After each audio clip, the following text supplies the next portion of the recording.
You're listening to the Fringianity Underground podcast. Fringe topics with a Christian point of view. Now here's your host, Leo Rutledge.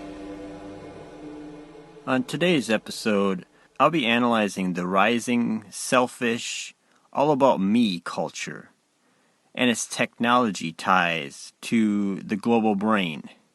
Are we being dumbed down to need a smartphone and the technology of the beast system? So with that, let's begin the show.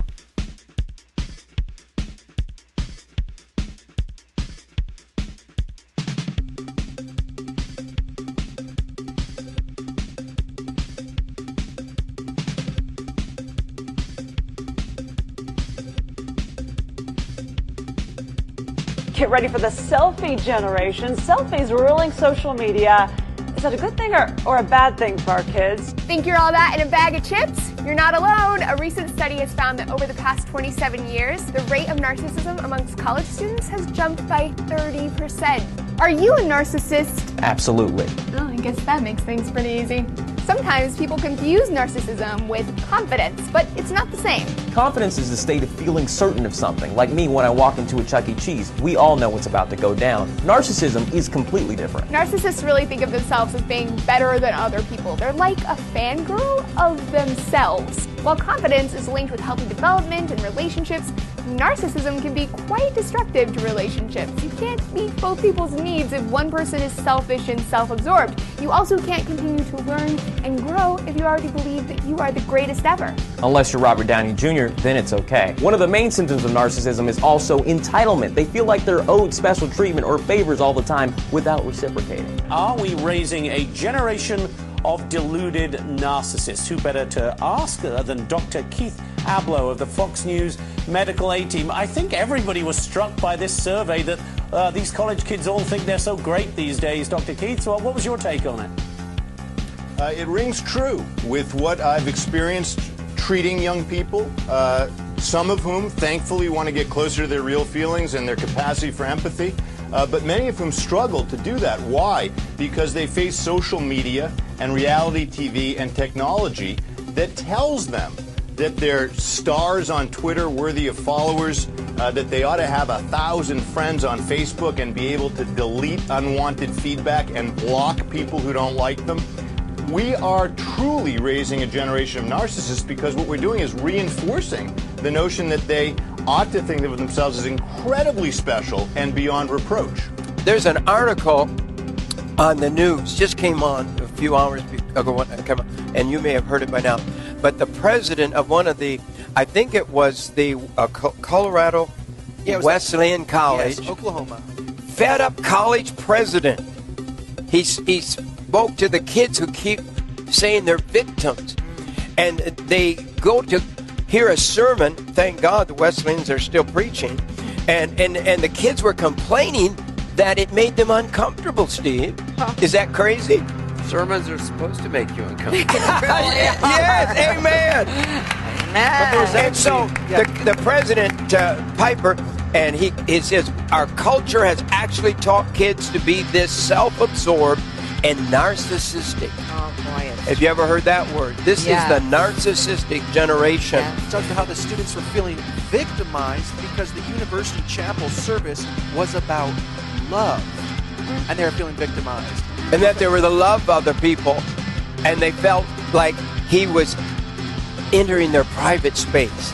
He explained that the familiar feeling of discomfort when confronted with wrongdoing is called a conscience. Oh, wow. I wonder, has anybody heard of a conscience? And that the goal of many good sermons is to get you to confess your sins. Are we being led into a way of thinking? Are we being brought to the point where we need our smartphones and need technology, to the point where we cannot live without it?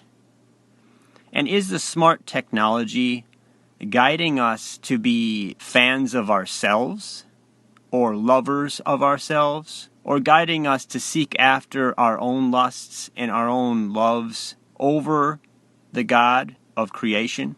Are we really finding anything of ourselves through the technology that we are being taught that we need? Technology has become more of a system to guide us down a path that leads us farther away from what we really should be. And as a Christian, I think that what we should be is followers of God. I've started to notice this more and more throughout the years, and now I'm starting to really almost think that we should go the opposite direction of technology now. Because it's starting to come to a peak, and we're starting to be able to clearly see where the end result of technology will be. I'm sure many will disagree with me on this, but this is my personal point of view. This is my show. I'm going to talk about what I believe something is about. But the point is, I think that where we're going with technology, it seems to be leading us to a direction where we need technology, we need it now, we need everything now, we need everything about. We need electricity and technology, Wi-Fi, all this stuff to survive when we really don't need none of it. We really only need ourselves, shelter, food, and water, and some basic family or friends or whatever to communicate with. That's really all we need. But we're being sold a bill of goods that we are to need. We got to have electricity because we got to have a computer, because we got to have a TV, because we got to have, well, obviously we need a refrigerator, we need microwave, we need a washer and dryer, we need warmth in our house, we need electricity, basically. We have to have electricity for everything. And the generation that's coming up now will not understand what would happen if, just say, what if the internet completely went out? There was just no internet instantly one day. There would be rioting, there would be chaos in the streets, there would be people going nuts. Now, what if there was just no power anymore? That means no TVs. And then now that would make the rest of the community, I guess, or our society go absolutely nuts too, because grown men won't be able to watch the game no more, so therefore they'll be rioting in the streets because now they can't actually keep their mind occupied off of the social, the environment or the things that are going wrong in the world, and now they actually have to focus on something that actually matters, which is taking care of your family and dealing with real life. Because most people, let's face it, most people are numbing themselves daily with all kinds of things. Most people are looking down at their cell phone. Most people are looking down at their iPad. Most people are looking on their computer. Most people are too busy, watching, American Idol or whatever. And they're staring at something that's keeping their mind occupied, that's keeping their mind in the world, not out of the world. And for Christians, it's absolutely no different, for the most part. Now, I'm not here to yell at everybody. I'm just saying that that's something that we can see on a day-to-day basis. This is something that we can notice. We don't have to look far to see this. We have invested our lives into a literal matrix system. I mean, we have been given technology that basically pleasures us all day long and all night long. No matter what we do, we got something there to pleasure us, something there to keep us in the world. Now, according to the Bible, it would call this the beast system, the system of the beast. And it says that the system of the beast will be built before the beast even enters, or the Antichrist or whatever, enters the scene. His system will be already in place, and then he will enter. Now, some people say, we're going to get raptured, and it's going to be perfectly fine. The Christians won't ever see that. But I don't understand. I really read the Bible differently than some of those Christians. Because when I read the Bible, it talks about people in Israel that are up on top of their houses and up on, whatever, and they're supposed to leave and flee because the Antichrist has entered the temple at that point. Now, if the Bible is for non-believers, then okay, that's fine. That would make sense that the Bible's warning non-believers. Because according to Christians today, at that point in the Bible, we should all be gone. All the Christians should have been out of here. But why is the Bible warning us to flee? Even it says something about even on the Sabbath. Or no, it says pray that it's not on a Sabbath or whatever. Anyway, I'm messing it up. But the point is why is it warning us? And I know a lot of Christians are going to get upset and crabby at me because I'm not supposed to talk anything bad about the rapture. We're all going to get out of here. Don't worry, it's coming soon. But what if it's not? What if the great deception is that everybody believes that we're going to get out of here and then it doesn't happen? How many Christians are going to turn from the Lord at that moment when they are being persecuted, when they're being forced to take the mark or die? How many Christians are going to turn against the God of the Bible? That will be a great deception. Because everybody would be in their mindset, they'd be like, oh, we're going to get out of here. We don't have to worry about none of that. This whole show is not about the rapture and all that stuff. I'm not here yelling at anyone, okay? And I'm sure somebody out there is saying, well, we're not appointed to wrath. Of course we're not appointed to wrath. Was Jesus and the disciples appointed to wrath? They were crucified and brutally abused and beaten and every kind of thing, hung upside down on a cross. I mean, do you think that we are better than them? So we do not deserve persecution? There's Christians overseas right now that are facing persecution in heavy numbers. Where's the rapture for them? I don't think it's coming for them. Revelation 6:11 says, and white robes were given unto every one of them. And it was said unto them that they should rest yet a little season until their fellow servants also and their brethren that should be killed as they were should be fulfilled. That's the saints under the throne of God that were given white robes in heaven, in Revelation. Now they're talking about the people on the earth. So maybe that's when the rapture happens? I don't know. All I know is, the thing is that's happening, and then later on, that's when it happens when the Antichrist enters, and it says people are supposed to flee then.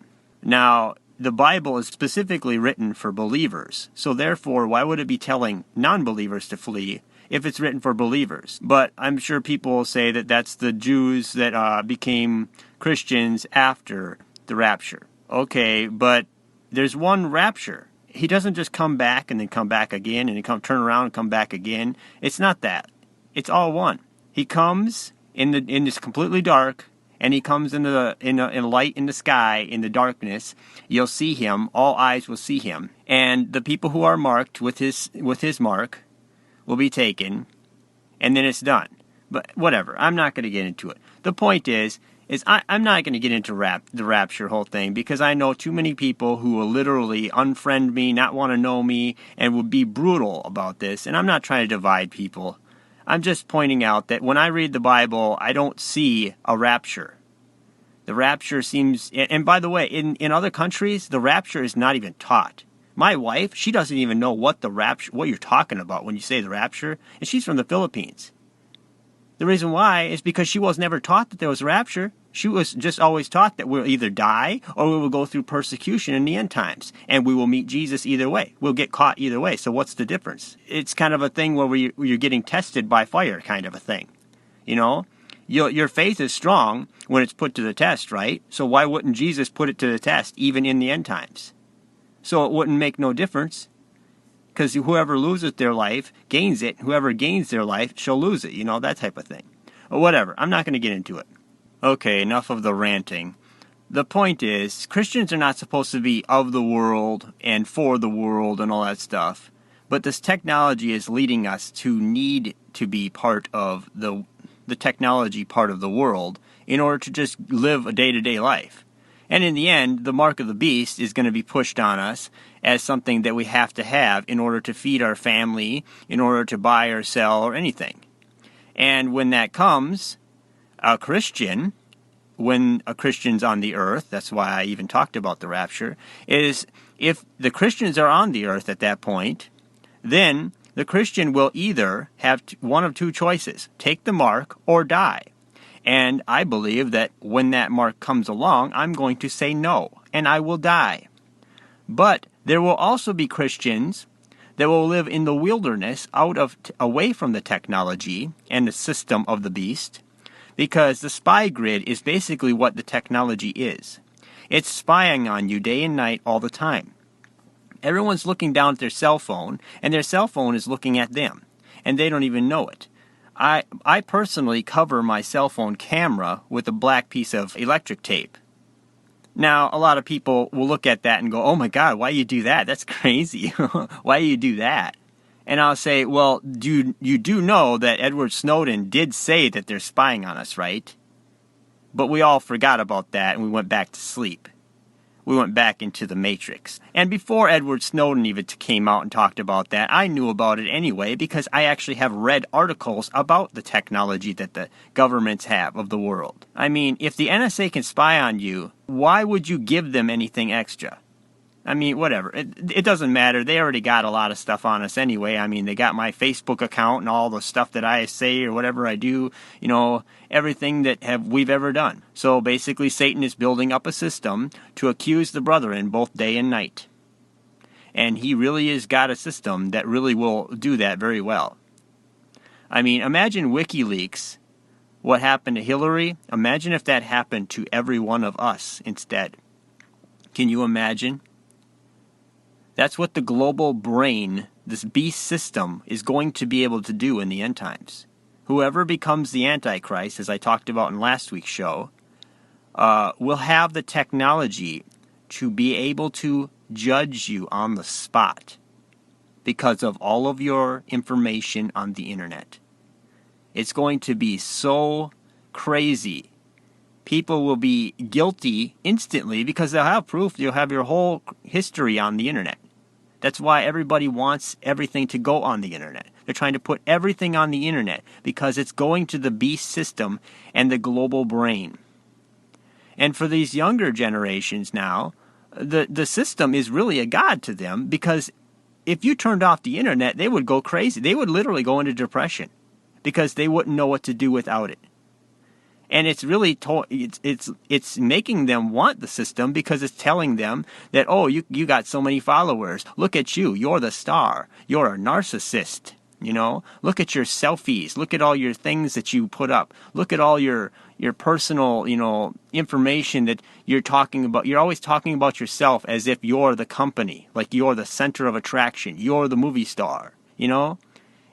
So the system is really a prideful system. It's making you prideful of yourself.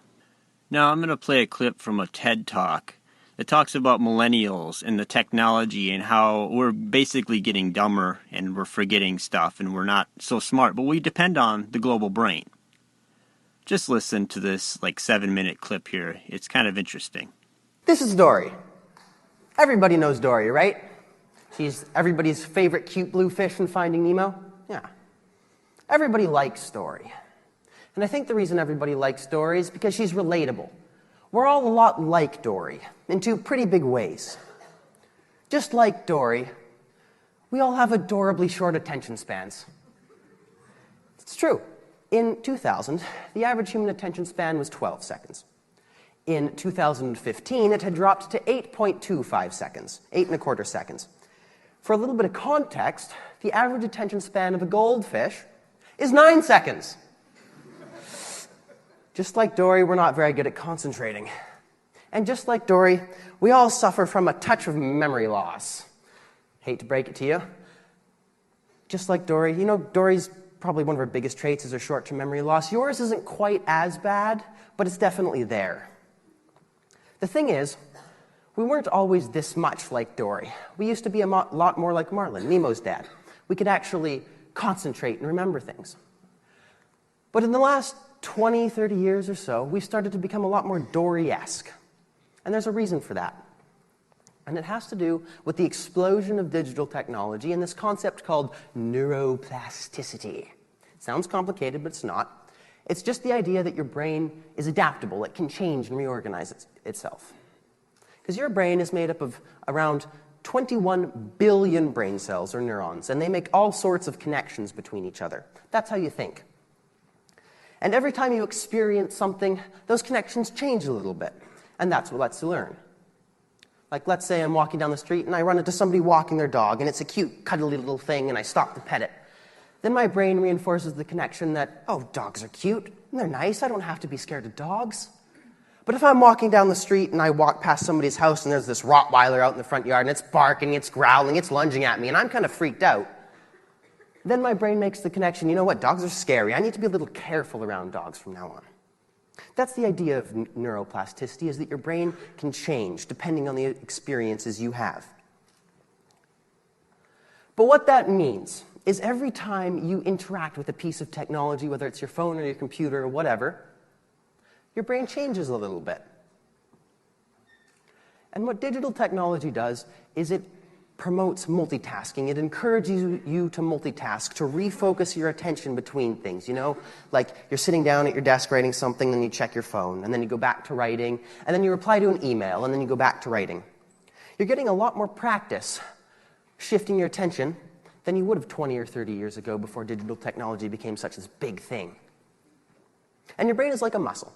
It changes, and the more you use it, the better it gets, the stronger it gets, and the less you use it, the weaker it gets. So all this practice of reshifting your attention means that you have gotten really good at multitasking, but at the expense of your ability to concentrate. And the same thing kind of happens to your memory, too. Has happened, is happening. If you don't use it, you lose it. Humans have this process called transactive memory. And again, it sounds fancy.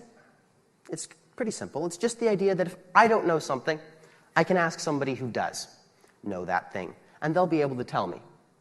I don't know very much about the TV show Doctor Who, but my friend Ben does. So if I need to know this Doctor Who factoid or tidbit, I can ask Ben, and odds are he'll be able to tell me it. And vice versa. If Ben needs to know something that I know, he can ask me and I can tell him. That's the idea behind transactive memory, is that if everybody in a social group, no matter how big that social group is, whether it's me and Ben or me and my family or me and all of my friends, if everybody in that group is responsible for remembering only a part of the information, then everybody in the group has access to all of the information, which is a lot more than any of them could remember by themselves. That's for all you visual learners in case you wanted to read it. Traditionally, humans used each other as transactive memory partners. We would rely on each other to remember things. But since digital memory has become so readily available, we've started to rely on computers and the internet as transactive memory partners, which is kind of cool. But the thing is, computers are better at remembering than humans. A, they don't forget things, and B, they know almost everything thanks to the internet. So what that means is every time you use a computer as a transactive memory partner, it's like you're interacting with this super person, somebody who's so good at remembering you can't even comprehend it. And that's a different experience than the one you would have had 20, 30 years ago when you were mostly having transactive memory processes with other people. It's a different experience, which means your brain reacts to it differently and has changed because of that. And here's how it's changed. And a study was actually done on this.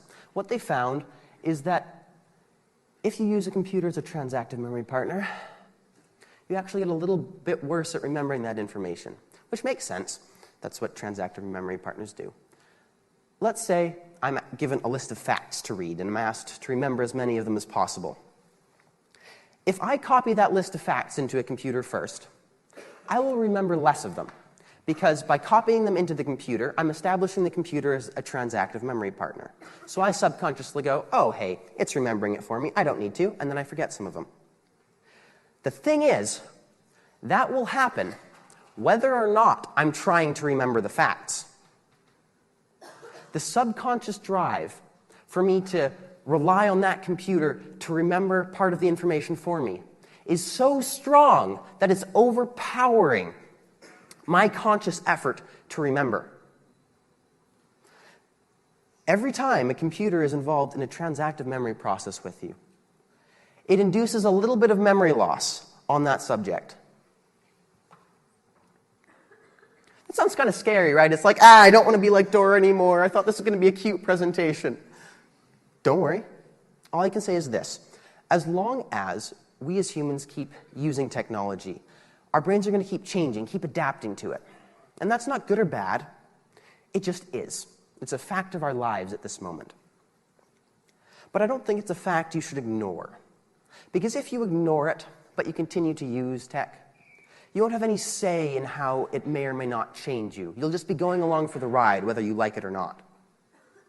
And the whole reason I've been telling you this, sharing this information with you, telling you how and why technology can influence you, is so that you can accept it and do something about it. Because once you accept that knowledge, you can start to ask yourself questions, say things to yourself like, you know what, self? I'm going to retrain myself to concentrate. Because you can do that.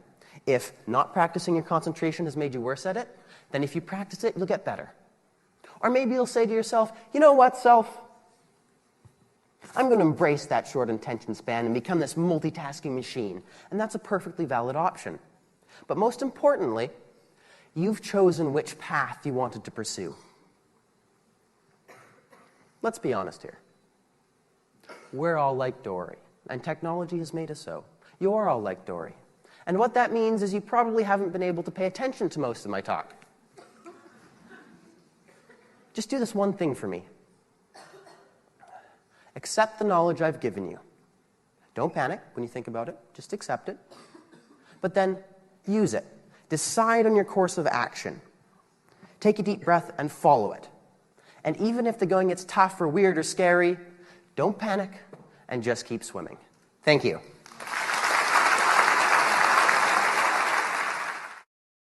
Well, that was really the worldly kind of view of technology, and, we're just supposed to keep swimming, and it's okay if we become like Dory in Finding Nemo, where we just forget everything and we just don't remember anything. And it's okay because we have our cell phone.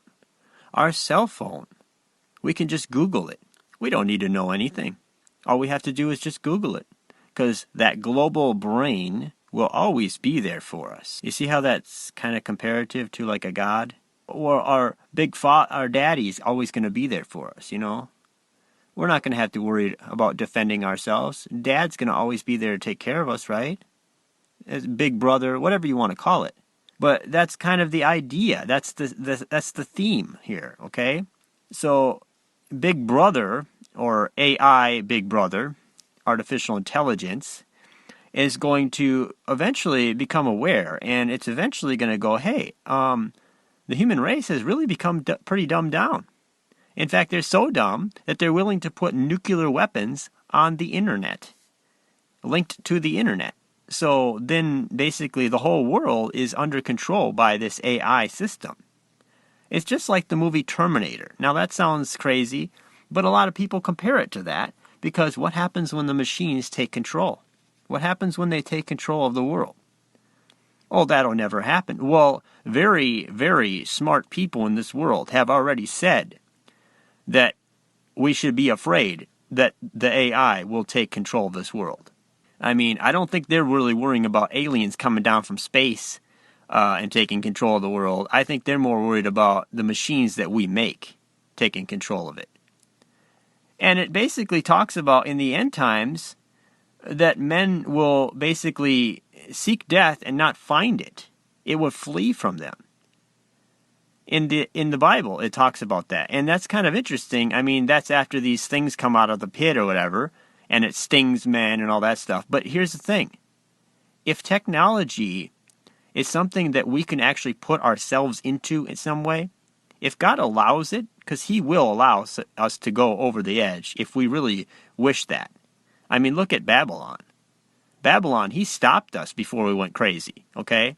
But He said actually in the Bible that in Babylon, they actually, all the things that they would imagine, they could actually accomplish if it wasn't for Him to put a stop to it.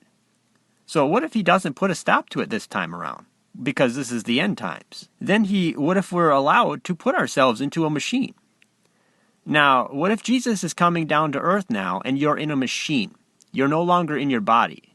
And it talks about those who were not written in the book of life. Well, everybody is written in the book of life. So who is it that they're talking about that is not written in the book of life? Well, I'm imagining people who have basically turned themselves into machines, or the things that we make out of genetic labs and stuff, those half-creature hybrids that we're probably making underground somewhere right now. But anyway, all of that would fit into the category of Nephilim or giants or whatever you want to call it. It's whatever God did not create. Because that's the only thing, that's what God was talking about when he said kill every man, woman, and child back in the Old Testament. But most people forget to actually read about the giants. So then they just think, oh, hey, it says every man, woman, and child, humans. No, there's always going to be wicked humans. But he was talking about flooding the earth at the time because of the fact that the whole earth had become corrupted. The flesh had become corrupted. So think about what's going to happen in the near future. It says in the Bible, as it was in the days of Noah, so shall it be in the coming of the Son of Man, which is Jesus. And it also talks about their giving in marriage and all that stuff. And I don't think it's talking about giants. But I think it's going to be all of the stuff all mixed together now. It's going to be half animal, half human, half man, half robot. Men that put their soul or whatever they have into a robot, and basically they can live forever through that. All these things. All of that stuff. He's going to wipe that out because that's corruption to the earth. That's corruption to the thing that he made originally. But the point is, technology is leading us to the point where we're actually walking away from God because we don't need him no more. At least that's the way it seems. That's the way the world is teaching us. That's what the world is telling us to think. All TV shows, movies, all this stuff. Everything's teaching us transhumanism, how we're going to live forever through the machines, and technology must advance. It has to continue.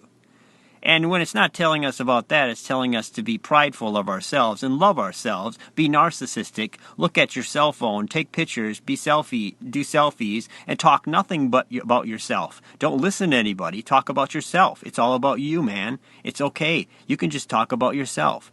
I'm starting to believe that the reason social media was invented was to really fuel, and YouTube in a sense too, is to really fuel the idea of I am the center of everything. Even like Joel Osteen and I am, I am rich, therefore I am, that type of you imagine something and therefore you have it. You are, it's a self-centeredness. I mean, it's really fueling all these are the titles you could really put a lot of things under when you look at social media and a lot of everything, hip-hop music, all kinds of stuff. I mean, entitled, there's a lot of that around today. Selfishness, there's a lot of that around today. Spoiled, yeah, there's a lot of that. A lot of kids like that today, even adults. Narcissistic, like I said before, there's a lot of that going on today. Self-centeredness, yes, there's a lot of that too. Self-absorbed, yeah, there's a lot of people that are really into themselves. I mean, you can see it in their pictures, in their all that stuff.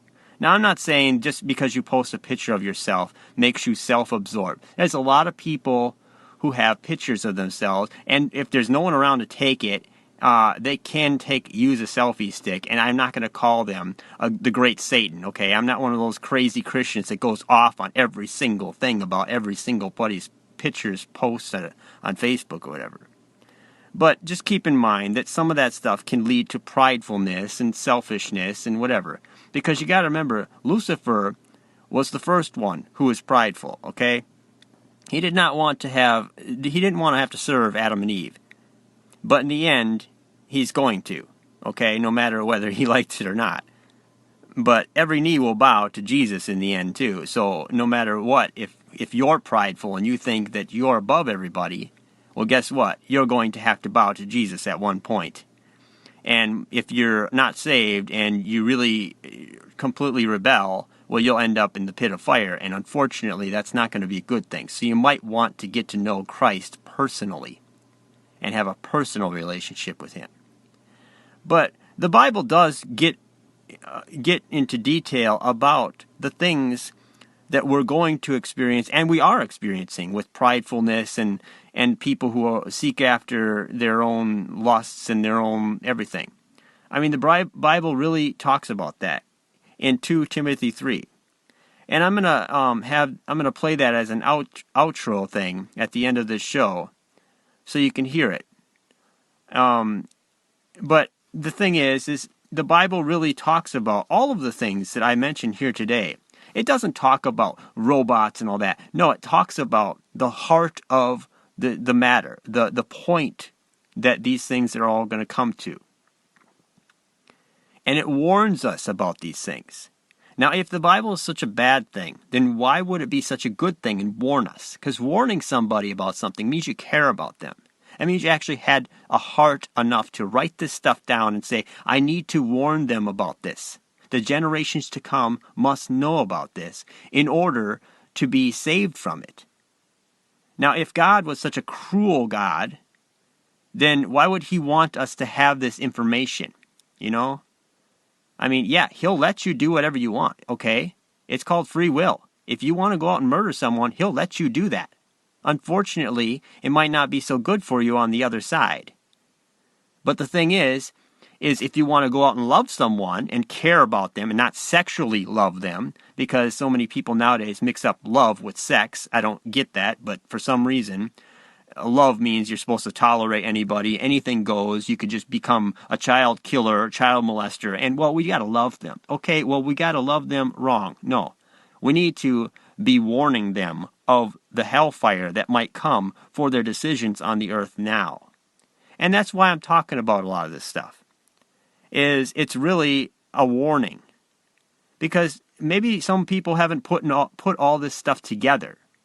I mean, I see this technology stuff and all this building up, and this is kind of what I'm putting together in my head. Okay? So I figure I'll let somebody know that if this stuff is really leading to where I think it is, then this is what you might want to be thinking about as a Christian. Because most churches today are not talking about technology. They're not even talking about, they won't even talk about the giants in the Bible. They won't even talk about anything that sounds negative and warns people of the sin. They're really, light and airy-fairy type of, churches nowadays that are talking about just, well, Jesus loves you. Despite whoever you, okay, yeah, he does love you. We got that for about 500 years. We've been hearing that. Okay, we know. Okay, that's been beaten over our heads. But now we need to get to the meat and potatoes of the whole thing, the actual meal, because we've been eating bananas for 200 years now. We need to start actually getting into the meal and start training some of these people, because the end times are about to beat us over the head, and we're not going to be prepared for it. If we're just sitting there thinking that, we're just gonna be able to ride through this, no problem. And some Christians will be like, I'm just gonna get raptured, so who cares? I'm just gonna let it happen. And other Christians want to rule the world like dominionists because they have to rule the world for Christ before he comes. I mean, that's ridiculous too. Christ never said build an army and beat people over the head with the Bible. But that's the thing. That's pretty much all I have this week. I mean, that really is the heart of what I was trying to get to, because it all sums up where we're going with the global brain and how it's going to become like a god to a lot of these younger generations. You just watch. I guarantee this. And I'm sure Satan is going to use all the technology that he can to get you so into the system that you won't want to come out of the system when it comes time to leave and go into the wilderness or flee the system or whatever, And God's not against you fleeing the system either, I don't think, because he does tell the Israel people to flee when the Antichrist shows up. Well, anyway, I'm going to play 2 Timothy 3, and because it talks about the end times and the kind of people that there will be. And you'll notice how they are much like the people that are around today. So listen to that as I end the show. Thank you for listening.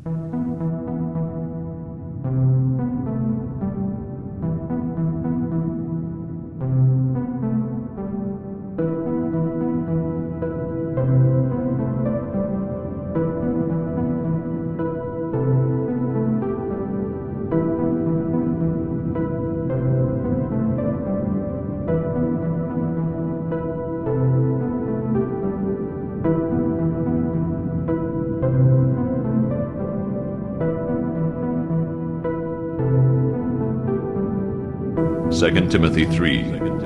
This know also, that in the last days perilous times shall come. For men shall be lovers of their own selves, covetous, boasters, proud, blasphemers, disobedient to parents, unthankful, unholy, without natural affection, truce breakers, false accusers, incontinent, fierce, despisers of those that are good, traitors, heady, high-minded, lovers of pleasures more than lovers of God, having a form of godliness, but denying the power thereof.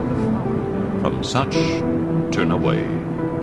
For of this sort are they which creep into houses, and lead captive silly women laden with sins, led away with divers lusts, ever learning, and never able to come to the knowledge of the truth.